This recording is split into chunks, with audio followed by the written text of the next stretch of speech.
ஒரு இளைஞன் பகவானிடம் வந்து, சுவாமி, நான் தவம் செய்ய விரும்புகிறேன்.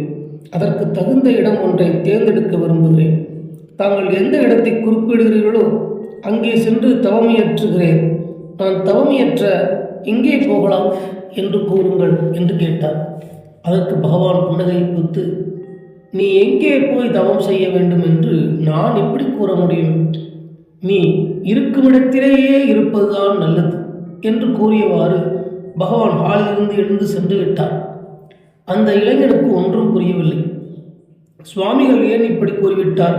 நான் போய் தவமையற்ற ஒரு புனிதமான தகுந்த இடமாக கூறுவார் என்று எண்ணி இவரது யோசனையை கேட்டேன். ஆனால் சுவாமிகள் என்னை இருக்குமிடத்திலேயே இரு என்று கூறிவிட்டு செல்கிறாரே, இப்படிப்பட்ட பதிலை பெறவா நான் இவரிடம் யோசனை கேட்டேன் என்று அங்கலாய்த்தார்.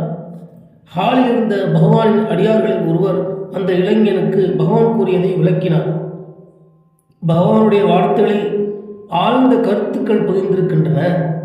நீ இருக்குமிடத்திலேயே இரு என்றால் நீ உனது ஆன்மாவிலேயே உனது சொரூபத்திலேயே இரு என்று பொருள்படும். அதாவது நீ உன்னையே அறிய வேண்டும். இதுதான் பகவானது உபதேசம்.